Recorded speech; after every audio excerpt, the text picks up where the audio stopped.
Front row, Austin. Urban, with this red zone situation with the quarterbacks, just from a practice perspective, how do you handle that? Because I'm sure you want to continue to develop Cardale, maybe so that he's an option there as well. I just wonder how you handle that situation. That's a good question. Today was red zone day, so JT runs out there, and then the twos go, and Cardale goes. It's a little bit like in the other part of the field. Cardale goes, JT goes. So it's really not much different than what you normally do. The two doesn't get quite as many works. Reps, and go 6-4, 6-4 type thing. Does that make sense? Yeah. What are things that you can do to get a quarterback who's maybe not playing as well in that area of the field to take another step? Are there additional ways to rep that to help them?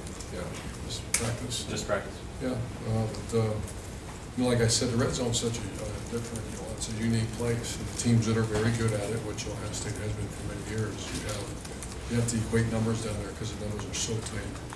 And there's a couple ways to do it. There's really three ways: extremely accurate in the throw game, quarterback runner option. Because the traditionals are a little more difficult. Middle row, For second. years we've done the tempo down there. Mm-hmm. That was so, I don't know if you remember, 12 and 13, very expected. Successful. When it started getting bogged down a little bit, we had to change things up. And that was a JT, but what was that, last year? Mm-hmm. Second row, middle. Ryan? Just through the midpoint of the season, how would you evaluate where y'all are from a special team standpoint? Obviously, Cam's having a pretty good year, but the field goal kicking, go for 340 field goal yards. Kicking is from any distance at all. I think they're over right. I'm not sure. The coverage units are playing about as well as you can. Our kickoff and punt are number one in the conference. Our punter, we didn't want to do that last week. 70-yard kick with a 4.2 hang time's not good against a returner like that. It worked out okay. You got an 18-yard return. We still had a plus high 50 net. But you don't want that. We want a 45-50 straight in the air. But he's done really well. Middle. Dave? Coach, I imagine it's a delicate situation managing the egos with the quarterback situation. How do you think Cardale's handling it so far? After week one, it's asked me on Sunday. I don't know. It went about as well as you could imagine. He completed 75% of his passes. Cardale did, and then the other guy comes in and scores 6 times. So I imagine there won't be. It's what happens when it doesn't work. So I've been there, so I think it's going great. So it's not a concern, but just something to keep an eye on, It's maybe? very much a concern. Front row, right. Tim? Yeah, Urban, Ezekiel Elliott, do you see his eyes get a little brighter in prime time? I mean, what do you, is there something a little bit different about him in prime time games? Oh, I know it's I think the elite players do. I think number one now, I was going to say number 5 is like that. Yeah. The elite ones I've been around is that there's some truth to that. I don't want to disrespect Zeke, and those other guys, they don't perform well when it's not. Right. Because they've all had great games around here, but I can see that. Yeah. And I have seen that. And the other thing, your secondary depth situation seems to be getting depleted one player at a time. Has anybody stepped forward this week from a... Lee Cooker has really done a nice job. I think he's starting on 3 phases and kicking now. He's in, but we do have a depth issue. But, receiver too, Paris is definitely, he re-injured that knee, that it's not surgical. Yeah. But, and then obviously we lost Corey Smith, that's Noah Brown, there's one other guy. Eric Smith. Eric Smith from Big Connor. So yeah, it's that time of year where I want to say we lost a few guys in the last couple of days, last week. That starts hitting you, it's kicking you. That's what really starts hitting you. Chance Jerome Baker will play this week, and there's a chance KJ Hill will play. Is Paris definitely out this week? Campbell? Third row left. Tim? Urban, kind of going off of Tim's question about the secondary, how do you kind of go about addressing maybe some of the walk-on players who might have to come in and start playing on special teams or maybe even on defense as a backup? Walk-on players? Yeah, like Jared Barnes that is now in He's the repping them. He's been getting some reps. I'm glad he's here.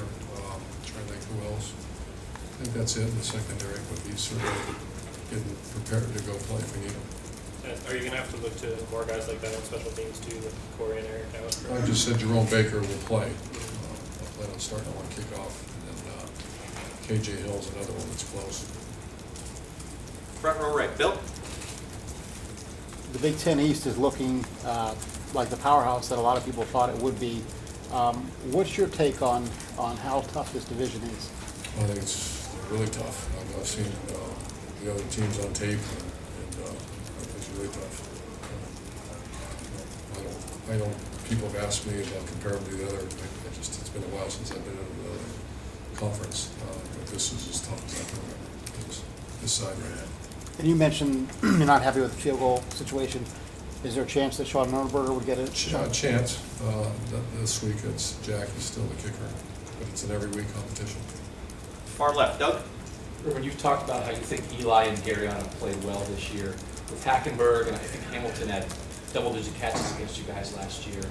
This passing game for Penn State, is this the best you've seen so far this Certainly year? it is. Or what, and Yeah. how do you think those guys will rise to the occasion? Well, it's much more than just the corners. When you say pass game, you're talking about safeties, pass rush, and corners. Obviously, that's primarily what they do. But I think those two are strength of what we do.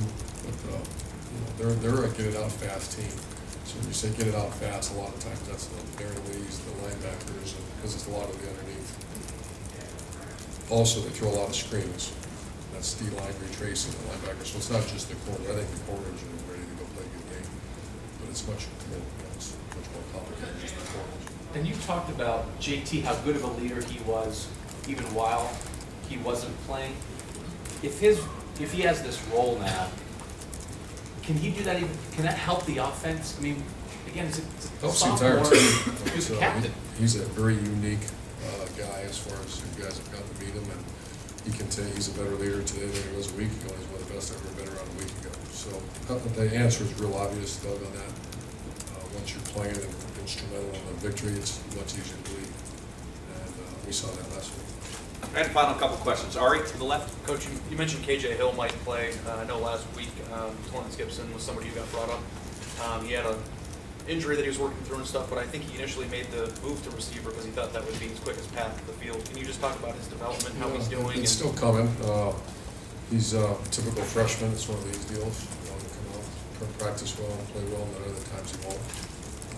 The injury sent it back, obviously, but he's got to continue to watch. Is he somebody that you think are in your mind now, kind of in the same way that Braxton Movie's a permanent guy at receiver, or is the future for him maybe Oh, I shifting think into quarterbacks a little that bit? we have not really had that conversation. I still think behind center is going to be very intriguing.